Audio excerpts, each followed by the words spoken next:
Buenas tardes, mi nombre es Diana Cagua. Voy a hablarles de los métodos de conservación, pasteurización y ultrapasteurización. Hablemos de la historia. La palabra pasteurización proviene del apellido del químico y bacteriólogo francés Louis Pasteur, quien llevó a cabo este proceso por primera vez en 1864. Este científico investigó la causa por la que el vino y la cerveza se agriaban con el paso del tiempo, causando grandes pérdidas económicas a las empresas francesas debido a lo perecedero de estos productos.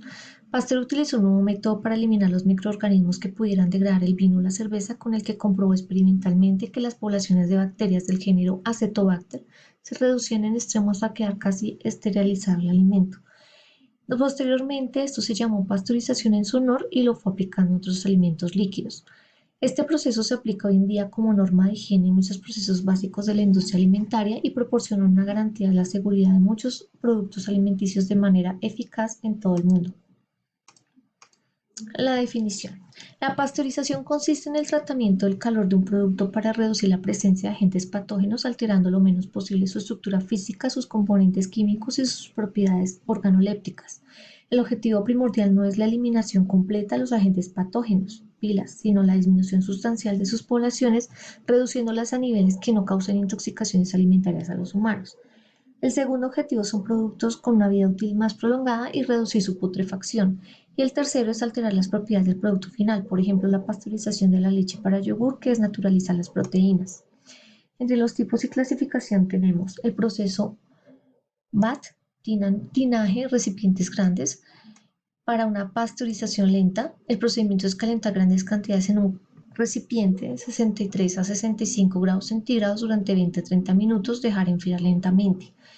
Es el primer método de pasteurización es para volúmenes pequeños. Entre las desventajas es que debe pasar mucho tiempo para continuar con el proceso de envasado del producto, a veces más de 24 horas. Tenemos el proceso HTST, High Temperature Short Time, batch lote en un recipiente de presión metálico, paredes gruesas, cierre hermético, es más sencillo y para menores productores. O el flujo continuo, en donde el alimento se hace circular entre dos placas de metal, también denominadas intercambiador de calor de placas o de forma tubular PHE, para mayores cantidades menor tiempo, es decir, que se utiliza en una industria a gran escala. El procedimiento es a mayores temperaturas por menor periodo de tiempo, es decir, de 72 a 75 grados centígrados por 15 segundos. Entre los usos es el más práctico, es el más empleado en los líquidos a granel como la leche, los zumos de fruta, la cerveza, etc. Y entre las ventajas son menores costos porque necesita poco equipamiento industrial. Entre las desventajas es que tenemos que tener un personal altamente calificado que necesita controles estrictos durante todo el proceso de producción. Y tenemos el proceso UHT, Ultra High Temperature, a altas temperaturas de flujo continuo. El procedimiento consiste en mayores temperaturas en menor periodo de tiempo, es decir, de 135 a 140 grados centígrados por 2 a 4 segundos, y un rápido enfriamiento a temperatura ambiente. Entre las ventajas hay una mínima degradación del alimento por menor tiempo de exposición.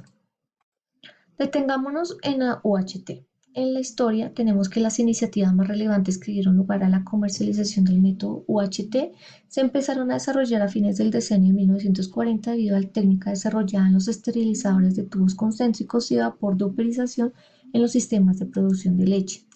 En la definición tenemos que la ultrapasteurización o vaporización es un proceso térmico que se utiliza para reducir en gran medida el número de microorganismos presentes en alimentos como la leche o los zumos, cambiando su sabor o sus propiedades nutricionales en mayor o menor medida dependiendo del alimento.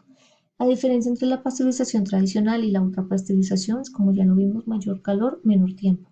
Con el método UHT no se consigue una completa esterilización, se consigue la denominada esterilización comercial, en la que se somete el alimento al calor suficiente para destruir las formas de resistencia de Clostridium botulinum, pero sí existirán algunos microorganismos como los psicrófilos que no crecen a temperatura ambiente. A los alimentos se aplica esterilidad comercial, ya que la esterilidad absoluta podría degradar de manera innecesaria la calidad del alimento. Otras pasteurizaciones en investigaciones recientes tenemos la pasteurización flash o instantánea, que es menor tiempo de exposición a mayor temperaturas. Entre las ventajas es que conserva las propiedades organolépticas de los alimentos, pues preserva mejor el sabor y la textura de los mismos. Tenemos la pasteurización fría o radiación ionizante o denominada pasteurización electrónica, donde los electrones de alta energía u ondas electromagnéticas producidas por elementos radioactivos, radiación X o gamma. Entre las ventajas está en reducir las poblaciones de bacterias en los alimentos. La pasteurización electromagnética, por su parte, son microondas a 2,45 GHz de frecuencia para activar los procesos térmicos. Entre las ventajas es que no es intrusiva, que soluciona muchos problemas de la industria conservera.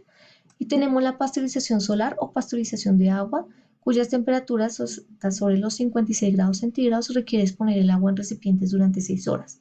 Las ventajas es prevenir la causa de enfermedades por la ingesta de aguas contaminadas. Entre los equipos y productos tenemos la marmita doble pared que se usa para la pasteurización lenta, cuyo funcionamiento puede resumirse en tres fases: producción de vapor, acumulación de presión y cocción súper rápida. Las marmitas por lo general poseen una camisa a vapor que funciona como cámara de calentamiento, está rodeada del recipiente y el calor se difunde de forma circular a una presión predeterminada. El valor es suministrado por una caldera. Las marmitas poseen una tapa que, al cerrarse de manera hermética, permite que la presión aumente internamente, impidiendo así que huya el producto a tratar. Por estas presiones altas se requiere la presencia de una válvula de seguridad que controle la presión. Tenemos este tipo de pasteurizadores de placas o tubulares, que es el uso para pasteurización rápida. El funcionamiento es que el producto llega a un tanque de balanza donde una bomba lo envía a un intercambiador de placas, donde se calienta hasta una temperatura de pasteurización. Posteriormente el producto pasa al tubo retenedor donde se mantiene esta temperatura durante un tiempo. En el caso que el intercambiador tenga la etapa de recuperación, el producto pasteurizado intercambia energía con el producto a pasteurizar, necesitando menos energía tanto para enfriar el producto pasteurizado como para calentar el producto a pasteurizar.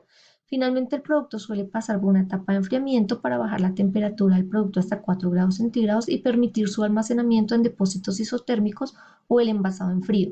Si debido a algún problema la temperatura de pasteurización es inferior a la deseada, una válvula de desvío automática retorna el producto al depósito de balance o BTD, evitando problemas de contaminación microbiológica en el producto final. Tenemos este tipo de pasteurizador para la ultrapasteurización. Tenemos que tener en cuenta que existen dos métodos alternativos de tratamiento a temperaturas ultra altas. Uno es directo y el otro es indirecto. En el directo, el vapor se inyecta durante poco tiempo en el producto, proceso al que le sigue rápidamente una refrigeración instantánea. El poco tiempo que dura el tratamiento permite lograr una muy buena calidad del producto. No obstante, entre las desventajas es que el proceso requiere un consumo de energía relativamente alto en comparación con el tratamiento indirecto. Con el calentamiento indirecto, el producto no entra en contacto directo con la fuente de calor, sino que se calienta mediante intercambiadores de calor. Entre las ventajas de la gran rentabilidad de este método, ya sea por la posibilidad de recuperar la mayor parte de la energía térmica. Entre los productos que escuchamos con más frecuencia de pasteurización es la leche.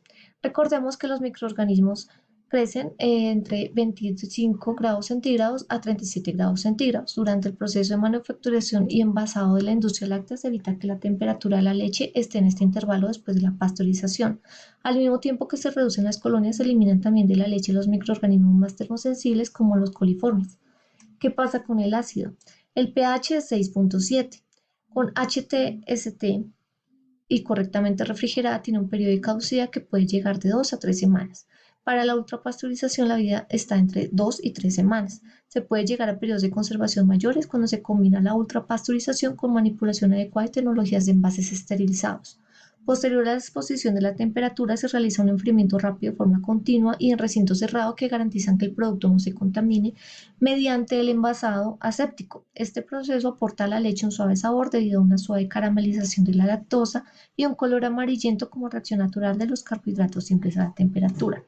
Entre las enfermedades que prevenimos son la tuberculosis, la difteria, la polio, la salmonelosis, entre otros. A pesar de aplicar la pasteurización, la leche tratada sigue conteniendo una cierta actividad microbiana. Por regla general, las bacterias lácticas no patógenas, aunque sí capaces de hacer fermentar la leche y es necesaria la refrigeración. Ese es el procedimiento. La leche cruda ingresa a través de una tubería de los tanques de alimentación de leche al tanque de balance. El tanque de balance se conecta de forma directa a la bomba de alimentación enviando el producto hacia el intercambiador de placas, la sección B, donde la leche alcanza una temperatura entre 72 a 80 grados centígrados, para lo cual se emplea como fluido caliente el agua a 90 grados centígrados proveniente del calderín. Seguidamente, la leche pasa por las tuberías de retención donde se mantiene a 72 grados centígrados durante 15 a 22 segundos para garantizar una correcta pasteurización. Y finalmente, la leche pasteurizada se dirige hacia la sección A del intercambiador de placas donde se produce el shock térmico hasta alcanzar una temperatura de 4 a 6 grados centígrados empleando agua helada proveniente de la válvula de alimentación de agua fría. Este es un pequeño resumen de los tipos de leche, como ya vimos, de acuerdo a los procesos que vimos viendo: pasteurización, ultrapasteurización, las temperaturas, el tiempo, la caducidad y pues dónde la puedo encontrar. Tenemos otro producto que pasteurizamos que son los zumos. Los métodos está BAT o BASH para menores productores, o HT para mayor producción, HTST menor degeneración del sabor. La más usual es a 70 grados centígrados durante 30 minutos. ¿Qué pasa con el ácido? La pasteurización es muy efectiva en los zumos debido a que son medios ácidos y evitan la proliferación de microorganismos esporulados, los más resistentes a altas temperaturas. Entre los microorganismos podemos encontrar, dependiendo del zumo al que estamos tratando de pasteurizar. Por ejemplo, el zumo de manzana puede contener especies como Salmonella typhimurium, Cryptosporidium, Escherichia coli. Entre el de naranja podemos encontrar Bacillus cereus, Salmonella typhi, Salmonella Hartford. Y en algunos de verduras, generalmente los zumos poco ácidos como el de zanahoria, podemos encontrar un riesgo de Clostridium botulinum. Los zumos pueden sufrir alteraciones en su color y tienden al marrón debido al deterioro enzimático de la polifenoloxidasa. Esto obedece en parte a la presencia del oxígeno en el líquido. Por ello, a los zumos y a los néctares se les suele eliminar el aire antes de comenzar el proceso de pasteurización. Otro producto que usamos para la pasteurización es la cerveza. Se realiza con el fin de inactivar las células vegetativas de microorganismos patógenos. Usualmente este proceso se realiza en un pasteurizador tipo túnel durante 10 a 20 minutos a una temperatura de 60 grados centígrados y después el enfriamiento a temperatura ambiente. Estos pasteurizadores tipo túnel funcionan bajo el principio de transportar el envase a través de zonas cronometradas de calentamiento y enfriamiento, en las cuales se someten los envases a lluvias de agua con flujo constante.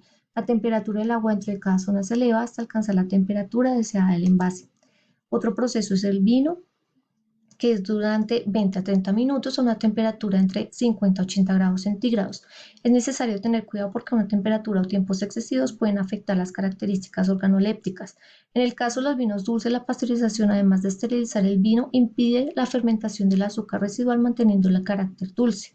Los olores y sabores propios de azúcares sometidos a la acción del calor y alterados por ella, común en los vinos que han sufrido elevadas temperaturas en algunas de sus fases de elaboración. Esta sensación también puede proceder de tratamientos térmicos incorrectamente aplicados. Aquí se usa mucho los pasteurizadores tipo flash, que garantizan una estabilización microbiológica de vinos destruyendo toda la flora de bacterias y levaduras. Se lleva a cabo en varias fases: calefacción instantánea del vino a 72 grados centígrados durante 20 segundos y posteriormente una refrigeración instantánea a la temperatura inicial. Y este es un proceso de la pasteurización tipo flash. Tenemos la pasteurización de los helados, donde elevamos la temperatura de la mezcla y luego enfriamos rápidamente. Según los ingredientes, para no afectar las características de la receta, se utilizan tres tipos de pasteurización: alta, 85 grados centígrados para leche y huevo, 72 grados centígrados para leche y crema, y la baja, de 65 grados centígrados, utilizaban sorbetes.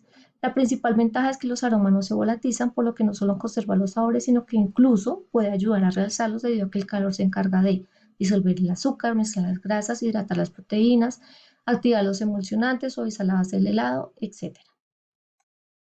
Otro producto es la miel. Consiste en someterla a temperaturas entre 72 y 82 grados centígrados por 2 minutos. La pasteurización se utiliza para evitar la cristalización de la miel y para que ésta tenga un mejor aspecto para la venta. Sin embargo, es que expone la miel a altas temperaturas y esto por eso pierde todas las propiedades, pasando a ser simplemente un edulcorante. Además de los mencionados, también se puede pasteurizar aguas o productos, salsas, ketchup, mayonesa, salsa de tomate, etcétera, sopas, sidras, etcétera. De las curiosidades tenemos que, a diferencia de la esterilización, la pasteurización no destruye completamente las esporas de los microorganismos ni elimina todas las células de microorganismos termófilos. En investigaciones recientes se ha descubierto que algunos organismos patógenos han desarrollado una resistencia a la disminución de población con la temperatura, consiguiendo sobrevivir a la pasteurización en cantidades significativas. Esto aún está en investigación. Se ha detectado que la pasteurización en ciertas condiciones incorrectas destruye la vitamina A y la vitamina D, por ello es tan importante un buen manejo. En los zumos, la pérdida de vitamina C y de caroteno se ve disminuida mediante desaireación previa. Dado que el proceso se pierden estos nutrientes, en muchos casos se pueden reincorporar de manera eficaz de manera artificial. Por eso se llama zumos enriquecidos. Muchas gracias.